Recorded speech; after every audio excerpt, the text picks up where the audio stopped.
बहुत समय पहले की बात है। राधिका और ऋतिक छोटे से घर में रहते थे। ऋतिक एक ऑफिस में काम करता था। राधिका घर में रहकर घर का काम करती थी। राधिका और ऋतिक के 2 बच्चे थे। बेटे का नाम अमन और बेटी का नाम प्रियांशी था। राधिका और ऋतिक हमेशा अमन को प्यार करते थे। प्रियांशी पर राधिका और ऋतिक ज्यादा ध्यान नहीं देते थे। फिर कुछ दिनों बाद राधिका और ऋतिक दूसरे घर में शिफ्ट हो जाते हैं। यहाँ तो सब कुछ अच्छा है, पर मैं अमन के बारे में सोच रही थी। अमन का स्कूल में एडमिशन भी तो करवाना पड़ेगा। तुम चिंता मत करो, मेरी पास वाले स्कूल में बात हो गई है। मेरे बॉस की बीवी वहाँ की प्रिंसिपल है, इसलिए वहाँ एडमिशन हो रहा है। वरना वहाँ तो एडमिशन करवाना बहुत ही मुश्किल है, लेकिन वहाँ एक बच्चे का एडमिशन हो सकता है। हाँ, तो अमन का एडमिशन करवा देंगे। मैं कौन से स्कूल में पढ़ूंगी माँ? बड़ी आई स्कूल में पढ़ने वाली, पढ़ लिख कर पुलिस नहीं बन जाएगी। आखिर में तो तुझे शादी करके अपने घर ही जाना है।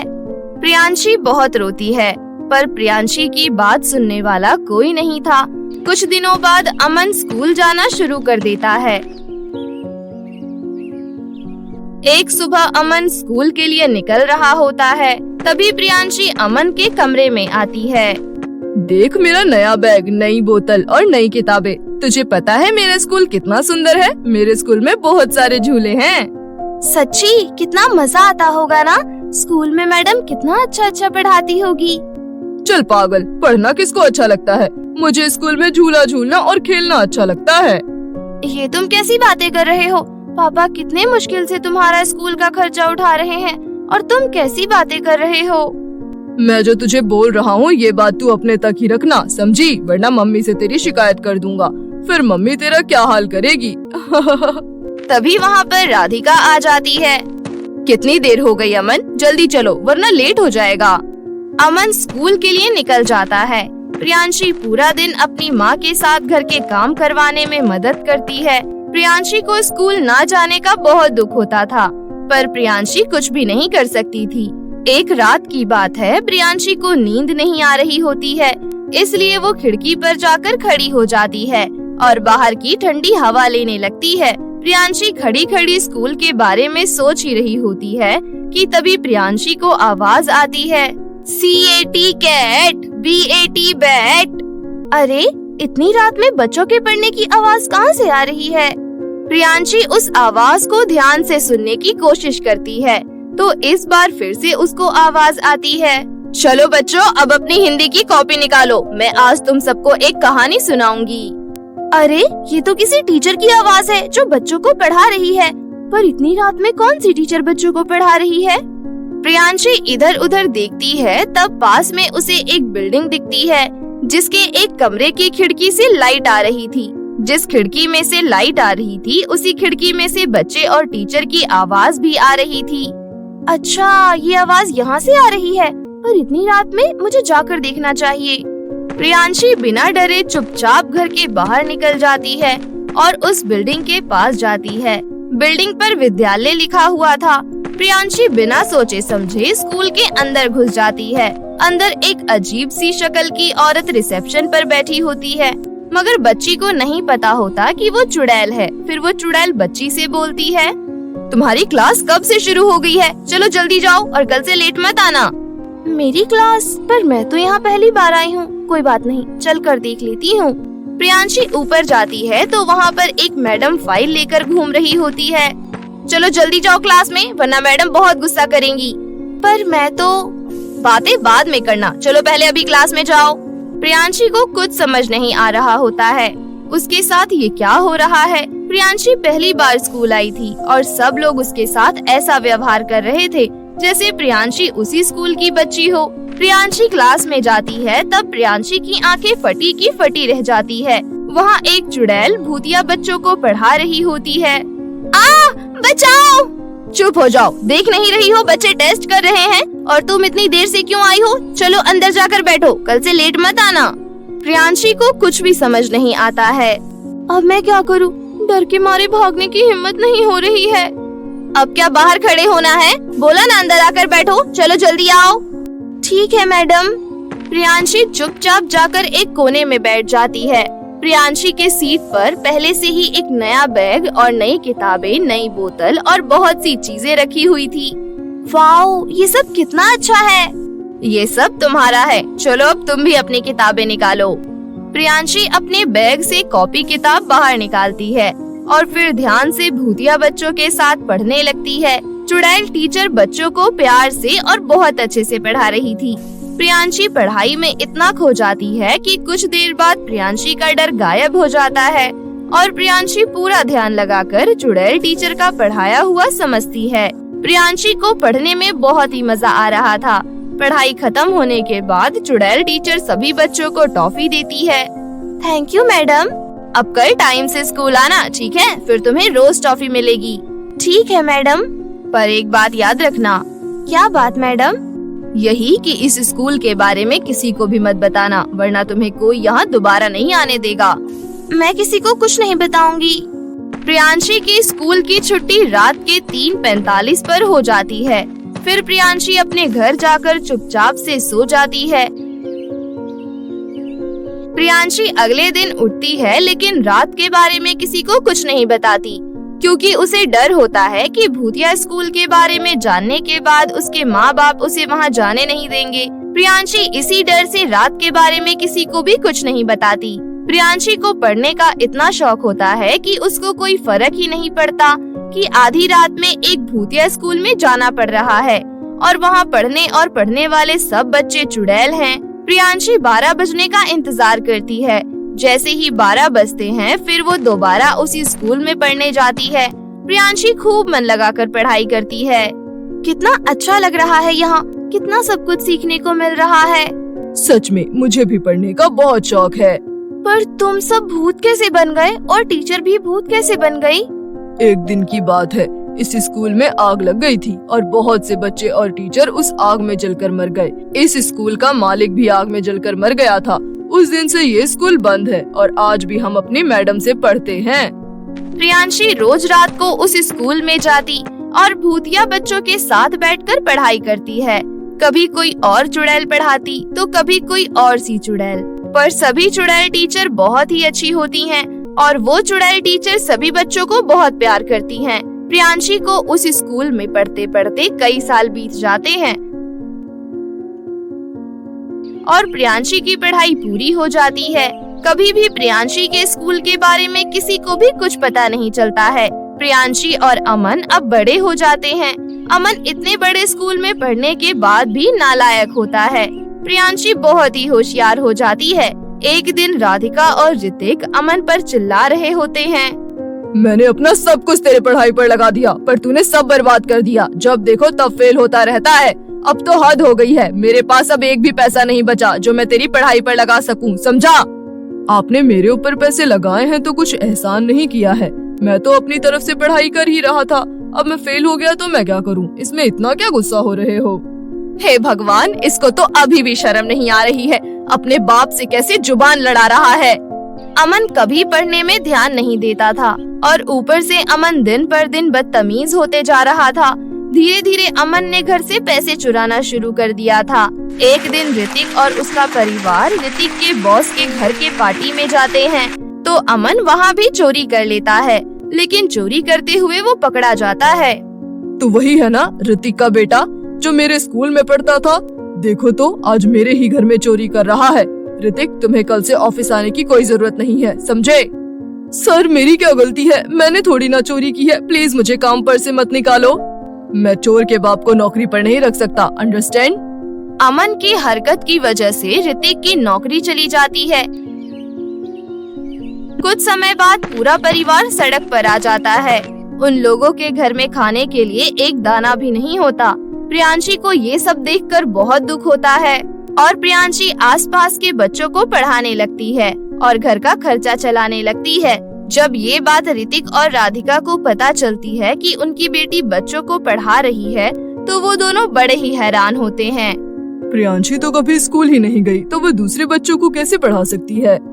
यही बात सोच सोचकर मैं भी परेशान हूँ। एक दिन ऋतिक और राधिका प्रियांशी से ये बात पूछते हैं, लेकिन प्रियांशी बताने से डर रही थी कि उसने इतनी पढ़ाई कहाँ से की। राधिका प्रियांशी के पीछे ही पड़ जाती है और प्रियांशी को सब सच बताना पड़ता है। प्रियांशी की बात सुनकर ऋतिक और राधिका दंग रह जाते हैं। तुम पढ़ने के लिए आधी रात को भूतों के स्कूल में जाती थी। ये सब हमारी गलती है।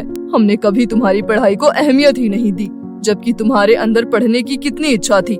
हमने उस लड़के पर सारे पैसे लगा दिए जिसने हमारी इज्जत मिट्टी में मिला दी। हमें माफ कर देना बेटी। ऋतिक और राधिका को अपनी गलती का एहसास होता है। प्रियांशी उसके बाद उस भूतिया स्कूल में दोबारा नहीं जाती, पर वहाँ के टीचर को हमेशा दिल से धन्यवाद करती है। नीलम अपने पति और ननद के साथ रहती थी। उसकी 2 साल की बेटी थी जिसका नाम लावण्या था और वो दूसरी बार गर्भवती थी। जैसे ही सबको पता चलता है कि नीलम दूसरी बार गर्भवती है, ये खबर सुनकर सभी बहुत खुश होते हैं। 5 महीने बीत जाते हैं। तभी एक सड़क दुर्घटना में नीलम के पति की मौत हो जाती है।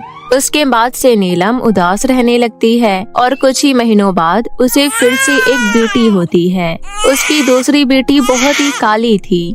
नीलम खुद बहुत सुंदर थी और उसे सुंदर लोग ही अच्छे लगते थे। नीलम की दूसरी बेटी देखकर उसकी नंद पूर्णिमा बोलती है, भाभी ये कितनी काली है। हाँ सही कह रही है, ये कैसी भूतनी बेटी पैदा हो गई है। नीलम और पूर्णिमा दोनों बच्चों में उस दिन से भेदभाव करने लगते हैं। नीलम अपनी दूसरी बेटी का नाम दिशा रख देती है। दिशा बहुत छोटी थी, लेकिन फिर भी नीलम उसका अच्छे से ध्यान नहीं रखती थी और ना ही पूर्णिमा। एक दिन दिशा बहुत रो रही थी। अरे भाभी देखो तो, ये आपकी बेटी क्यों रो रही है। अरे पता नहीं क्या सारा दिन रोती रहती है। छोड़ दे, रोने दे। इस पर ध्यान देने के अलावा भी मेरे पास बहुत काम है। हाँ भाभी, मैं लावण्या को अपने साथ बाहर लेकर जा रही हूँ। इस तरह वो लोग दिशा के साथ बहुत भेदभाव करते थे। 10 साल बीत जाते हैं और दोनों बच्चे बड़े हो जाते हैं। बड़े होने के बाद लावण्या के बाल बहुत लंबे और घने हो जाते हैं, लेकिन दिशा के सर पर गिनती के 3 या 4 बाल ही थे। इस वजह से लावण्या दिशा का बहुत मजाक बनाती थी। एक दिन आईने के सामने रोते हुए दिशा बोलती है, मैं आज ही पूरी की पूरी गंजी हो जाऊंगी। 3-4 बाल रहने से अच्छा कि मेरे सर पर बाल ही ना हो। ये बोलकर दिशा अपने सर पर कैंची से 3-4 बाल भी हटा देती है और कमरे में बैठकर रोती रहती है। तभी लावण्या उसके कमरे में आती है और ये देखकर हंसने लगती है। हाँ, 3-4 बाल हटाकर तूने बहुत अच्छा किया। अब अच्छी लग रही है तू। लावण्या को अपने लंबे बालों पर बहुत घमंड था और उसकी मम्मी बुआ ने उसकी खूबसूरती और लंबे बालों की वजह से उसकी तारीफ कर करके उसे और चढ़ा रखा था। तभी दरवाजे के बाहर से एक गरीब बूढ़ी औरत की आवाज आती है, इस गरीब को कुछ खाने के लिए दोगे? बहुत भूख लग रही है। बूढ़ी औरत की आवाज सुनकर नीलम बाहर आती है और बोलती है, भीख मांगते हुए शर्म नहीं आती? जाओ यहाँ से, तुम्हें कुछ नहीं मिलेगा। गरीब बूढ़ी औरत को बहुत जोर से भूख लगी थी, इसलिए वहाँ से नहीं जाती और फिर से खाना मांगती है। नीलम गरीब बूढ़ी औरत के हाथ पकड़ती है और उसे अपने घर से दूर ले जाती है। अब मेरे घर के आसपास कभी मत नजर आना। इतना बोलकर नीलम अपने घर वापस आ जाती है। दिशा ये सब देख लेती है। वो चुपके से किचन में जाती है और 2 रोटी निकालती है। दिशा दोनों रोटी को चुपके से गरीब बूढ़ी अम्मा के पास ले जाती है और उसे दे देती है। गरीब बूढ़ी अम्मा दिशा को आशीर्वाद देती है और 2 रोटी लेकर वहाँ से चली जाती है। इसी तरह कुछ दिन बीत जाते हैं। तभी एक दिन लावण्या नीलम से कहती है, मम्मी मुझे 5000 के खिलौने चाहिए। 5000 के खिलौने? ये तो बहुत ज्यादा हो जाएगा। अभी इस वक्त मेरे पास इतने पैसे नहीं हैं। मुझे नहीं पता, मुझे खिलौने चाहिए। अरे भाभी दे दो ना, कुछ इंतजाम कर लो, हो जाएगा। लावण्या खिलौने ले रही है और मुझे क्या दोगी मम्मी? तुझे कोई कुछ नहीं दे रहा है, शर्म नहीं आती कुछ मांगने में? शर्म क्यों आएगी? मैं भी तो लावण्या की तरह ही मम्मी की बेटी हूँ। नहीं काली गंजी, तू मेरी बेटी नहीं है। तुझे अपनी बेटी कहते हुए मुझे शर्म आती है। मैं तो उस दिन को कोसती हूँ जिस दिन तेरे जैसी बेटी मुझे पैदा हुई। तेरे पैदा होने से कुछ महीने पहले तेरे पापा की मौत हो गई थी। तू तो इस घर के लिए मनहूस है। तभी लावण्य हंसते हुए बोलती है, मैं तुझे कहती हूँ ना, तू हमारे घर की नौकरानी है, ना कि मेरी बहन। आज पता चल गया, अब तो मम्मी ने भी ये बात बोल दी है। दिशा को बहुत बुरा लगता है और वो रोते हुए वहाँ से चली जाती है। नीलम घर चलाने के लिए ब्यूटी पार्लर में काम करती थी। उसके पास खिलौने खरीदने के लिए 5,000 रुपए नहीं थे, इसलिए वो पार्लर की मालकिन से 5,000 रुपए उधार ले लेती है और लावण्य के लिए बहुत सारे खिलौने लेकर घर जाती है। वहीं दूसरी तरफ दिशा के स्कूल की टीचर बार बार उसे स्कूल फीस देने के लिए बोल रही थी, लेकिन नीलम उसके स्कूल की फीस नहीं भर रही थी, जिसकी वजह से दिशा का स्कूल से नाम काट दिया जाता है। दिशा रोते हुए नीलम को बोलती है, मम्मी, आपने मेरे स्कूल की फीस नहीं दी, इसलिए स्कूल से मेरा नाम काट दिया गया है। मैं यही चाहती थी, इसलिए मैंने तेरी फीस नहीं भरी थी। अरे तू गंजी काली है, इसलिए तेरे से कोई शादी नहीं करेगा, फिर बेवजह तेरी पढ़ाई में मैं पैसा खर्च क्यों करूं? लावण्या के स्कूल की फीस तो टाइम से दे दी जाती है और उसके लिए इतने महंगे खिलौने भी आते हैं, पर मेरे लिए आप मेरी पढ़ाई का खर्चा भी नहीं कर सकती हो। भाभी, आपको नहीं लगता ये ज्यादा बोलने लगी है? हाँ, देख रही हूँ कुछ दिनों से हर बात पर कुछ न कुछ बोलती ही है। ज्यादा जुबान चलने लगी है, लगता है इसकी जुबान काटनी पड़ेगी। ठीक है, नहीं कर रही मैं पढ़ाई, अब तो खुश हो ना आप लोग। ये सुनकर दिशा रोते हुए अपने कमरे में चली जाती है। नीलम अक्सर लावण्य की ख्वाहिश पूरी करने के लिए पार्लर की मालकिन से पैसे उधार लिया करती थी। तभी एक दिन पार्लर की मालकिन उसके घर आती है। नीलम, तूने मेरे से अब तक 25,000 रुपए उधार लिए हैं, कब वापस करेगी मेरे पैसे? दीदी, अभी तो मेरे पास आपको देने के लिए पैसे नहीं हैं।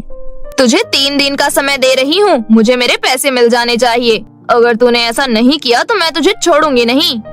इतना बोलकर मालकिन चली जाती है। नीलम अपने मन में सोचती है, हे भगवान, 3 दिन तो बहुत कम समय है। मेरे पास तो मुश्किल से उतने ही पैसे हैं जिससे घर का राशन आ सके। इतने कम समय में मैं इतने सारे पैसे कहाँ से लाऊंगी?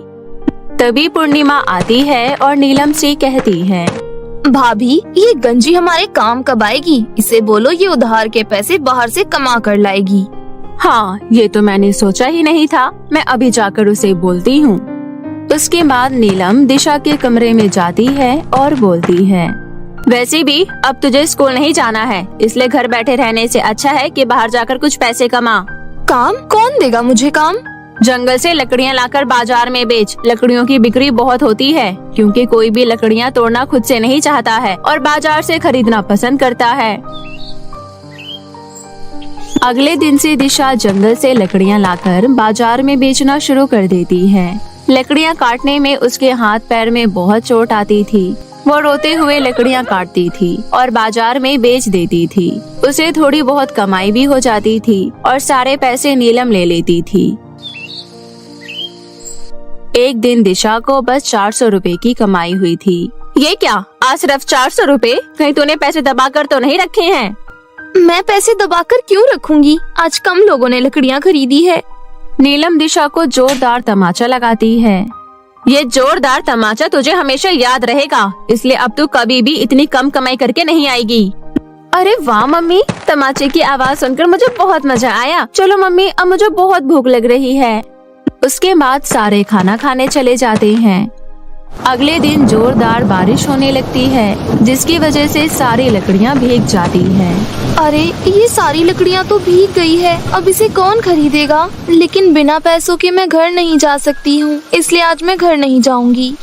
तभी दिशा की नजर उसी गरीब बूढ़ी अम्मा पर जाती है, जिसे उसने चुपके से रोटी दी थी। दिशा गरीब बूढ़ी अम्मा के पास जाती है।